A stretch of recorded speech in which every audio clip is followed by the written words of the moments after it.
안녕하세요. 만나서 반갑습니다. 개천에서 용재한다의 김용재입니다. 자, 오늘 우리 시청자 여러분 사연과 함께 시작을 해보겠습니다. 형님이 바라보는 주식시장의 흐름은 정말 기가 막힌 것 같습니다. 2023년 증시 전망을 내다보셨을 때 횡보장과 박스장의 흐름으로 갈 것이라고 하였는데 현재 그 증시는 그렇게 흘러가고 있으며 1월장에서 상승이 나올 때 사람들은 이제 증시 반등의 시작이라고 하였지만 형님은 더 지켜봐야 한다. 이제 다시 빠질 수도 있을 것이라고 하였습니다. 그리고 또 그 박스권과 횡보장 안에서 테마주의 흐름을 캐치해야 한다고 말씀하셨는데 웬걸 예상치 못한 테마주들이 2월에 움직이고 있습니다. 챗 GPT 관련주가 움직였으며 눈여겨보라고 했던 위메이드도 상승하였고 아무튼 뭐 AI니 반도체니 2차전지니 암호화폐니 테마주가 번갈아가면서 시장에 활기를 불어주고 있습니다. 그래서 저는 용재형의 말을 믿기로 하였습니다. 신기합니다. 아무리 뉴스를 봐도 주식을 해도 그렇게 큰 흐름을 빠르게 캐치가 안되는데 용재형은 어떻게 하는 거죠? 라고 질문을 남겨주셨어요. 뭐 좋은 말이긴 한데 뭐 맞는 말도 있고 틀린 말도 있어요.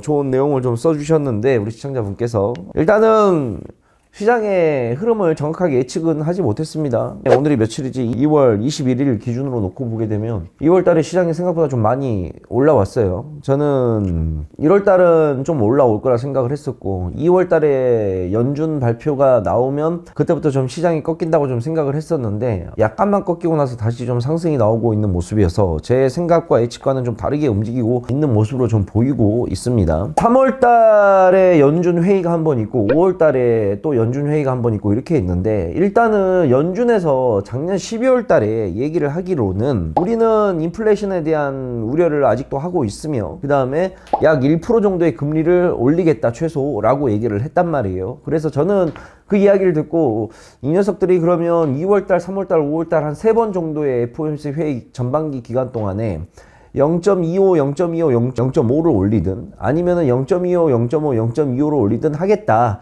그래서 일단 첫 번째 금리는 0.25로 가겠고 두 번째와 세 번째 사이에 0.5로 한번 움직이겠구나. 그런데 2월달에 0.25 베이비 스텝으로 움직였단 말이에요. 그러면 3월달, 5월달 둘 중에 하나가 0.5로 올린다는 소리인데 0.25가 첫 번째 올렸기 때문에 여기까지는 시장이 좀 기대치가 반영을 해서 좀 올라가겠지만 0.5가 언제 한번 올릴지 모르기 때문에 여기서 한번 꺾이겠다라고 생각을 지금도 하고는 있는 중이에요. 그래서 요즘 시장을 보게 되면 생각보다 국내 증시 특히 코스닥을 중심으로 좀 많은 상승이 좀 나오고 있는 모습인데 물론 작년의 하락폭에 비하면 올해의 상승폭 자체는 크다고 볼 수는 없죠. 작년에 워낙 많이 빠졌으니까 거기에 대한 기술적 반등 구간이 좀 이어지고 있는데 그렇다고 해서 현재의 시장 구간에서 우리가 강하게 주식에 대한 비중을 늘린다거나 현금을 쏴가면서 그렇게 할 필요는 저는 없다고 생각합니다.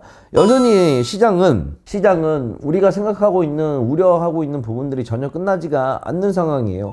작년 한 해 그렇게 많이 꺾였었던 근본적인 이유는 뭐냐? 코로나19의 종식까지는 아니지만 그래도 이제 코로나19가 우리 일상에서 미치는 영향이 많이 적어져 있는 상태. 그래서 코로나19 때 올랐던 시장의 상승에 대한 매도 물량 출현, 그리고 또 금리 인상, 인플레이션의 증가, 그 다음에 이러한 부분들이 계속 부각이 되고 러시아와 우크라이나의 전쟁 부분도 부각이 되면서 원자재 가격 급등, 이러한 부분들이 작년에 시장의 하락을 이끌었던 요인인데 이러한 요인들이 지금도 놓고 보자 그런다면 전혀 끝나지가 않은 상태입니다. 다만 시장이 너무 과도하게 빠졌으니 이제 좀 매수가 들어가야 되는 거 아니냐라는 저평가에 대한 의견이 나오게 되면서 시장의 바닥에서 매수세가 좀 들어와서 시장을 끌어올리고 있는 모습인데 이게 언제까지 지속이 될 거라고는 저는 생각은 안 해요. 왜? 근본적인 문제 자체가 해결이 되지 않았기 때문에 미국의 물가지수도 그렇고 우리나라의 물가지수도 그렇고 특히 우리나라 같은 경우는 수출입 통계만 본다 하더라도 무역 적자가 계속해서 이루어지고 있는 상황이기 때문에 지금의 상승이 일어나고 있는 구간이 저로서는 잘 이해가 안 가는 부분이 있죠. 그래서 모든 지표가 악화일로의 모습이고 하나의 모습이 빠져지지 않는 상태에서 시장이 좀 이렇게 반등이 나온다라는 건 우리가 충분히 경계를 할 필요가 있습니다.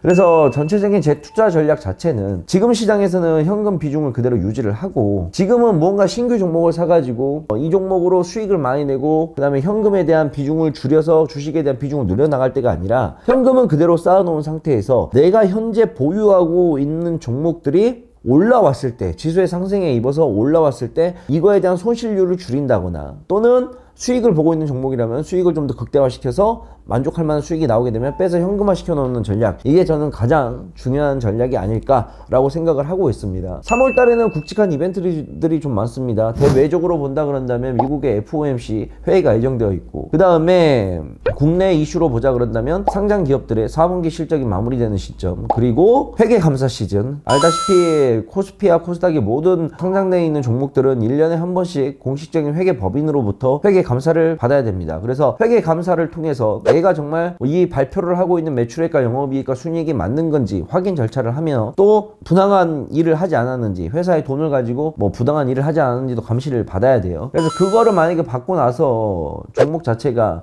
부적정이나 한정 의견이 뜨게 되게 되면 종목이 정지를 당하거나 상패를 당할 수가 있는 시즌입니다. 그래서 투자자들이 그런 내용까지 확인을 하고 매수를 하려고 하는 시점이 강하기 때문에, 그러한 굵직한 이슈들이 있기 때문에 적어도 우리가 좀 투자에 대한 방향을 확실하게 정할 거는 3월 이후가 되지 않을까라고 저는 조심스럽게 내다보고 있는 중입니다. 최근에 챗 GPT를 비롯해서 챗 GPT 관련주들이 움직였었고, 또 로봇 관련된 종목들이 움직였었고, 그리고 2차전지 관련된 종목들이 움직이고 있었는데, 단기적인 테마가 계속해서 이루어나는 거는 시장에서 좋은 징조긴 해요. 테마의 흐름이 끊기지 않으면 시장이 상승 추세로 계속해서 올라갈 수 있는 원동력이 되는데, 이 테마 자체가 워낙 요즘 보게 되면 수명이 좀 짧은 테마들이 좀 많이 일어나고, 특히 챗 GPT 관련된 종목들이 굉장히 많이 올라왔기 때문에 이러한 종목들을 너무 고점에서 매수를 하는 건 또 바람직하지 않다라고 저는 생각을 하고 있습니다. 너무 테마주의 흐름을 따라가기보다는 실적을 바탕으로 한 저평가되어 있는 종목들을 지속적으로 찾는 노력이 우리한테 가장 필요한 게 아닐까라고 저는 생각을 하고 있어요. 주식이라는 거는 뭐 한 치 앞이 내다보이지 않는 거기 때문에 우리는 결국은 차트와 그 다음에 밖에 나와 있는 자료들로만 판단을 해야 됩니다. 그래서 항상 보수적으로 접근을 할 수밖에 없는 거고, 그렇게 조심스럽게 접근을 해야 손실을 본다 하더라도 우리가 계좌에 타격이 크게 입지 않을 정도로 볼 수가 있기 때문에 항상 조심 또 조심하는 마인드로 매매를 좀 하셨으면 좋을 것 같아요. 지금은 단기적인 상승 추세는 맞아. 시장이 안 빠지고 계속해서 움직이고 있기 때문에. 근데 난 이게 자꾸 이렇게 위쪽으로 시장이 올라가면 올라갈수록 두렵다는 거지. 한번 꺾이기 시작하게 되면 또 큰 폭으로 꺾일 가능성이 여전히 남아있기 때문에. 늘 그렇지만 주식이라는 거는 올라가도 걱정, 떨어져도 걱정인 거야. 근데 시장이 요즘 단기적으로 계속해서 올라오는 모습이 보이기 때문에 뭔가 악재가 하나 발생했을 때 이게 시장이 크게 민감하게 반응을 하지 않을까. 그래서 나 같은 경우도 내 개인 투자 자금들도 나 같은 경우는 최근에 갖고 있는 보유 종목들 위주로만 대응하지, 신규 종목들은 거의 안 사거든. 현금을 계속해서 보유하고 있는 거거든. 이게 내가 무언가를 사지 않아서 나한테 손해볼 건 없어. 리스크 자체가 없어지는 거니까. 근데 내가 무언가를 사면 그때부터 리스크가 생기는 거기 때문에. 그래서 지금은 좀 조심하고 좀 때를 다시 좀 기다려야 되지 않나 라고 나는 그렇게 시장을 좀 바라보고 있어. 3월달 이후로 좀 보고 있는 모습이지. 3월달 이후에도 보고, 그리고 올 한 해는 돈을 절대 많이 풀어서는 안 되는 장이야.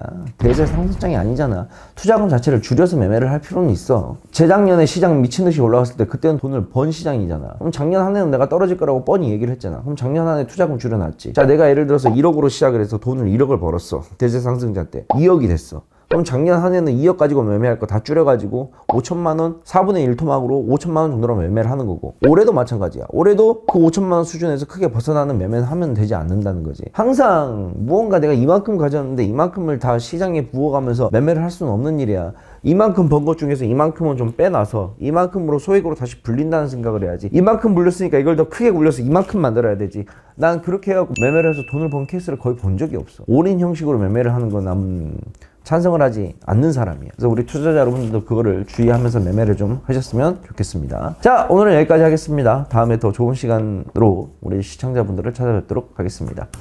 안녕. 사연 신청은 아래로 남겨주시면 되겠습니다.